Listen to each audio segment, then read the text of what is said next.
Good morning, everyone. Welcome to another very informative session of Read Books with me. आज हम day 53 पे हैं. We are reading very powerful book the power of your subconscious mind by doctor Joseph Murphy. इस chapter में हम discuss कर रहे हैं your subconscious mind and marital problem. शादी से रिलेटेड कितनी प्रॉब्लम्स लोग फेस कर रहे हैं हमने पहले डिस्कस किया था. चैप्टर नंबर 14 है. कैसे आप जिस तरह का हस्बैंड चाहते हैं, जिस तरह की वाइफ चाहते हैं, वो अट्रैक्ट कर सकते हैं. डिवोर्स की सिचुएशन में कैसे डिवोर्स को अवॉइड कर सकते हैं. आज हम बहुत अच्छा और इसको कंटिन्यू करेंगे and I we will be able to complete this chapter today. Start करते हैं इमीडिएटली फटाफट. द ग्रेट मिस्टेक बहुत इंटरेस्टिंग है, ध्यान से सुनिएगा. A great mistake is to discuss your marital problems और difficulties with neighbours and relatives. Suppose, for example, a wife says to the neighbor, John never gives me any money. He treats my mother very bad, drinks to excess, and is constantly abusive and insulting. ठीक है, complain कर दी. Ladies का दिल करता है दिल का हाल बताने का. रिलेशनशिप मास्टर में सैटरडे को इसके ऊपर और डिटेल में डिस्कस करेंगे हम. Now this wife is degrading and belittling her husband in the eyes of all the neighbors and relatives. अब सबकी निगाह में उसके इज्जत कम कर दी अपने हस्बैंड की उसने, ये बोल के. Right. He no longer appears as the ideal husband to them. एक बार उनके दिमाग में इमेज खराब हो गई तो वो ठीक करना बड़ा मुश्किल है. Never discuss your marital problem with anyone except a trained counsellor.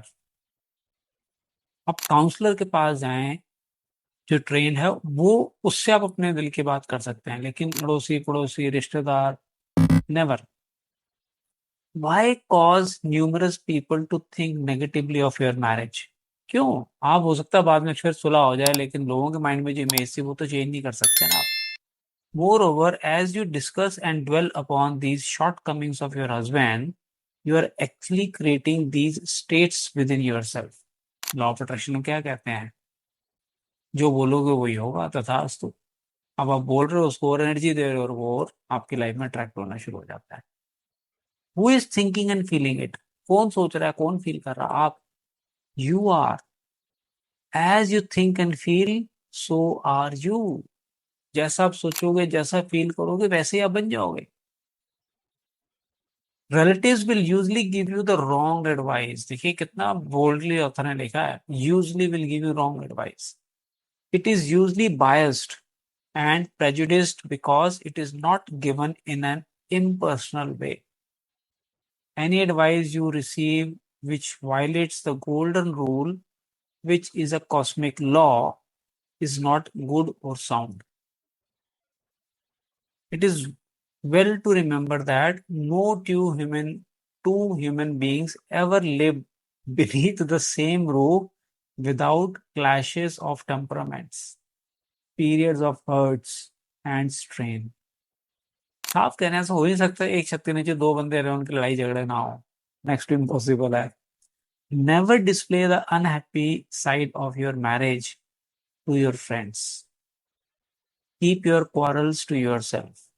Refrain from criticism and condemnation of your partner. कोशिश करें बुराइयां ना करें अपने स्पाउस की, चाहे हस्बैंड हो चाहे वाइफ हो. और अगर जरूरत पड़ती भी है तो एक ट्रेन्ड काउंसलर से डिस्कस करें ताकि आपको एक प्रोफेशनल ओपिनियन मिल सके. Don't try to make your wife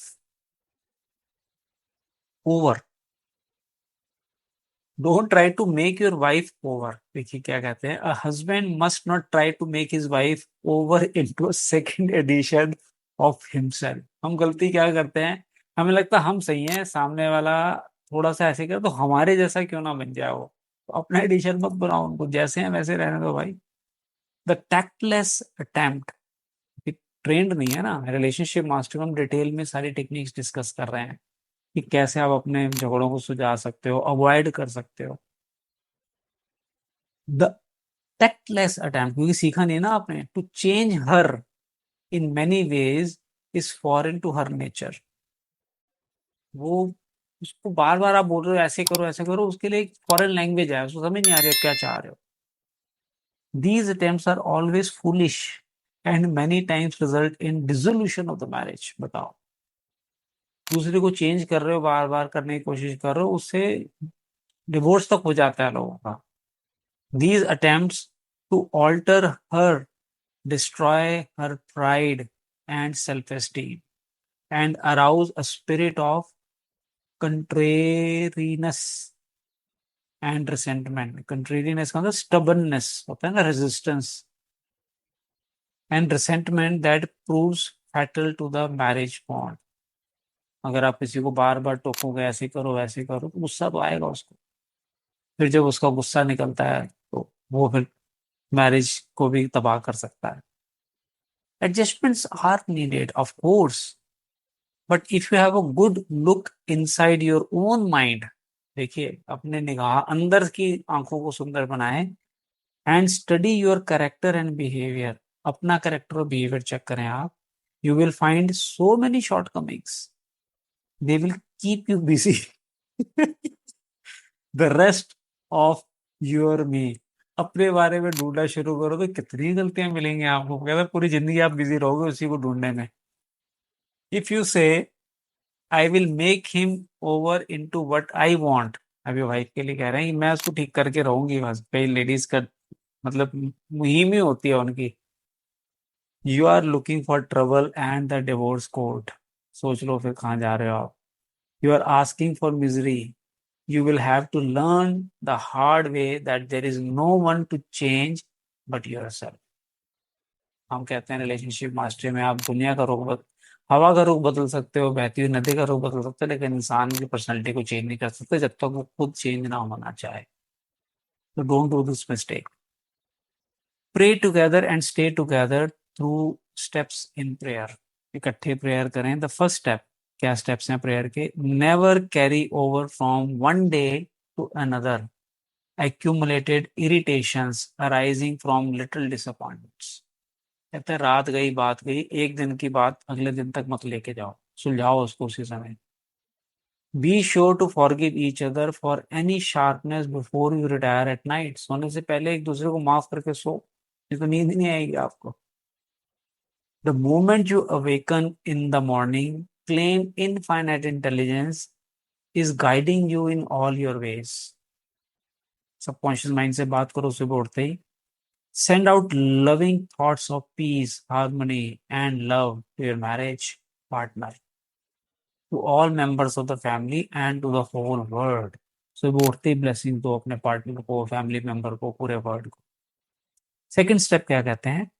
से grace at breakfast, give thanks for the wonderful food, for the abundance and for all your blessings. ये सब ग्रैटिट्यूड की बात हो रही है यहाँ पे। डीएसपी में हम करते हैं ना, ब्लेसिंग्स कितनी है लेकिन उस तरफ ध्यान नहीं देते हैं। Make sure that no problems, worries or arguments shall enter into the table conversation। The same applies at dinner time। Usually husband wife दोनों वर्किंग है, हस्बैंड वर्किंग है तो वो दिन में तो लंच में आए इकट्ठे मील नहीं करते, ब्रेकफास्ट और डिनर आप इकट्ठे करते हो तो उस समय टेबल पे भी झगड़ा मत करो। Say to your wife or husband, क्या कहना है ध्यान से सुनिए। I appreciate all you are doing and I radiate love and goodwill to you all day long. Bless करें, तारीफ करें उनकी। तीसरा स्टेप क्या कह रहे हैं? The husband and wife should alternate in praying each night. रोज रात को हस्बैंड या वाइफ में से कोई ना एक प्रेयर जरूर करे। Do not take your marriage partner for granted, ये नहीं कि अब तो मेरे हो गए अब कहाँ जाएंगे। Never take it for granted. Show your appreciation and love, think appreciation and goodwill rather than condemnation, criticism and nagging। हम क्या करते हैं डीएसपी में, जिस चीज पे आप फोकस करते हो वो एक्सपैंड होती है। हर इंसान में पॉजिटिव नेगेटिव दोनों मिलेंगे। आप अगर नेगेटिव पे फोकस करो तो नेगेटिव ज्यादा नजर आएंगे। पॉजिटिव भी है लेकिन हम फोकस ही नहीं कर रहे हैं। ये क्या कह रहे हैं? Think appreciation and goodwill, positive सोचो, rather than condemnation, criticism and nagging. टोका टाकी बंद करो, गलतियां मत निकालो। The way to build a peaceful home and a happy marriage is to use a foundation of love, beauty, harmony, mutual respect, faith in God, and all things good. ये शादी की इन्होंने बोला फाउंडेशन है, प्यार, हारमनी, म्यूचुअल रिस्पेक्ट, एक दूसरे के लिए रिस्पेक्ट करें, फेथ, भगवान पे विश्वास रख के चलें कि भगवान ने तो आपकी जोड़ी मिलाई है, बेवकूफ तो नहीं है भगवान जी, सोच समझ के मिलाई होगी। रिव्यू योर एक्शंस, फटाफट हम इस चैप्टर को आज कंप्लीट करते हैं। जो जो पॉइंट्स हमने आज तक कवर किए हैं, काफी सारे पॉइंट्स हैं, मैं फटाफट पढ़ता जाता हूँ। Ignorance of mental and spiritual laws is the cause of all material marital happiness. By praying scientifically together you stay together. Ignorance है, पता ही नहीं है ना हमें माइंड के लॉज क्या हैं। The best time to prevent divorce is before marriage. शादी हुई नहीं उससे पहले डिवोर्स आप में जा सकते हो अपना। If you learn how to pray in the right way you will attract the right mate for you. Right partner ढूंढ लोगे तो डिवोर्स की दिक्कत ही नहीं आएगी। Marriage is the unison of a man and woman who are bound together by love. Their hearts beat as one and they move onward, upward and Godward. दिल साथ साथ धड़कते हैं दोनों के। मैरिज डज नॉट bequeath, मतलब वसीयत में happiness नहीं देती है। People find happiness bye dwelling on the central truth of God and the spiritual values of life. आपको हैप्पीनेस क्रिएट करनी पड़ती है, कहाँ से? जब आप भगवान पे विश्वास रखेंगे, लाइफ की स्पिरिचुअल वैल्यूज पे विश्वास रखेंगे, then the man and woman can contribute to each other's happiness and joy. You attract the right mate by dwelling on the qualities and characteristics you admire in a woman or a man, and then your subconscious mind will bring you together in divine order. आपको क्या चाहिए clarity के साथ लिखें और अपने आप भगवान आपकी जोड़ी को मिलाएगा। You must build into your mentality the mental equivalent of what you want in a marriage partner. क्या चाहिए क्लैरिटी के साथ। If you want to attract an honest, sincere and loving partner in life, you must be honest, sincere and loving yourself. आप जिस frequency vibrate कर रहे हो वही तो अट्रैक्ट करोगे। आप लविंग नहीं है, केयरिंग नहीं है, तो आप लविंग केयरिंग पार्टनर कैसे अट्रैक्ट करोगे बताओ? आप ऑनेस्ट नहीं है तो आपको ऑनेस्ट पार्टनर कैसे मिलेगा? You do not have to repeat mistakes in marriage. When you really believe you can have the type men or women you idealize, it is done unto you as you believe. आप जैसा wife or husband चाह रहे हैं और जैसा विश्वास करेंगे वैसे ही आप अट्रैक्ट करेंगे। टू बिलीव इज का मतलब क्या हुआ? बिलीव की डेफिनेशन है to accept something as true. जिसको आपने सच मान लिया वही आपका बिलीफ है। Accept your ideal companion now mentally. Accept करें उसको, माइंड मेंटली एक्सेप्ट करना करें। Do not wonder how, why और where you will meet the mate you are praying for. हम क्या कहते हैं लॉ ऑफ अट्रैक्शन में? Don't ask how, don't ask when, सोचो हो गया। कैसे भगवान मिलाएगा वो छोड़ दो भगवान जी के ऊपर। ट्रस्ट इम्प्लिसिटली यानी completely the wisdom of your subconscious mind. It has the know how and you don't have to assist it. उसको आपको उसकी हेल्प करने की जरूरत नहीं है, उसको सब पता है कैसे करना। बस सिर्फ क्लैरिटी से मांगो मुझे चाहिए क्या, एंड देन सीखिए कैसे कायनात का जरा जरा आपको उससे मिलाने की कोशिश में जुड़ जाएगा। You are mentally divorced when you indulge in peeves, grudges, ill will or hostility toward your marriage partner. आप अगर अपने पार्टनर से गुस्सा होते हैं, उससे उसके लिए ग्रजेस रखते हैं, ग्रजेस, हॉस्टिलिटी मतलब लड़ाई वाला, एकदम बिल्कुल नेगेटिव ही ढूंढ रहे हैं उसके लिए, you are mentally dwelling with error in the bed of your mind. आप बार बार गलतियां कर रहे हो अपनी सोच में। adhere to your marriage vows, क्या मैरिज की हम जो लेते हैं ना फेरों के अंदर, I promise to cherish, love and honor him or her all the days of my life. Promise करना है कि मुझे उसको लव करना है, ऑनर करना है जब तक मेरी इसके साथ शादी है। Cease projecting fear patterns to your marriage partner. Project love, peace, harmony and goodwill and your marriage will grow more beautiful and more wonderful through the years. Radiate love, peace, and goodwill to each other. These vibrations are picked up by the subconscious mind, resulting in mutual trust, affection, and respect. A nagging wife is usually seeking attention and appreciation. She is craving for love and affection. Praise and exalt her many good points. Show her that you love her and appreciate her. कहते हैं अगर आपकी wife ज्यादा nag कर रही है, टोका टाकी कर रही है, इसका तो उसको अटेंशन चाहिए और अप्रिसिएशन चाहिए. आप उसकी तारीफ करना शुरू करो, उसके अच्छे पॉइंट्स के ऊपर फोकस करो, वो आपको भी प्यार देना शुरू कर देगी. A man who loves his wife does not do anything unloving or unkind in words, manner or action. जो आदमी अपनी वाइफ को प्यार करता है वो शब्दों में भी, अपने बिहेवियर में भी और एक्शन में भी कभी उसका दिल नहीं दुखाएगा. Love is what love does. In marital problems, always seek expert advice. You would not go to a carpenter to pull a tooth. Neither should you discuss your marriage problem with relatives or friends. You should go to a trained person for counsel.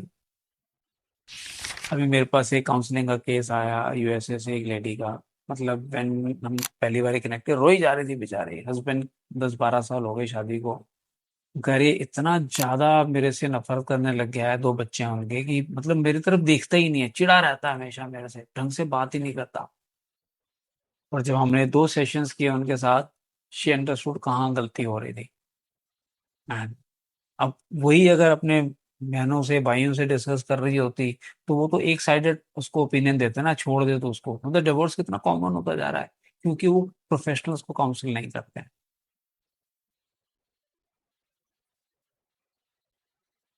Never try to make your wife or husband over. उनको change करने की कोशिश मत करें. These attempts are always foolish and tend to destroy the pride and self esteem of the other. Moreover, it arouses a spirit of resentment that proves fatal to the marriage bond. She is trying to make the other a second edition of yourself. Last point पढ़ते हैं. Pray together and you will stay together. Scientific prayers solve all problems. Mentally picture your wife as she ought to be, joyous, happy, healthy, and beautiful. See your husband as he ought to be, strong, powerful, loving, harmonious, and kind. Maintain this mental picture and you will experience a marriage made in heaven, which is harmony and peace. शादी का मतलब ही harmony और piece है. Haven में बनते हैं, आसमान से कहते हैं रिश्ते बन के आते हैं. लेकिन हम ज्यादा सियाने हो जाते हैं, हम अब बीच में इन्वॉल्व हो गए, पूरी शादी को खराब कर देते हैं. तो वी फिनिश चैप्टर नंबर 14. बहुत अच्छा चैप्टर था. इसकी रिकॉर्डिंग्स आप आराम से सुन सकते हैं. सो नेक्स्ट सेशन में हम चैप्टर नंबर 15 स्टार्ट करेंगे. अगर आप खुशियां चाहते हैं लाइफ में तो वो सेशन जरूर अटेंड करेगा. टाइटल है चैप्टर का your subconscious mind and your happiness. आप कैसे अपनी खुशियों को बढ़ा सकते हैं अपने सबकॉन्शियस माइंड को यूज करके. So with this, we complete today's session. Thank you everyone for joining. Looking forward to see you in the next session of Read Books with Me.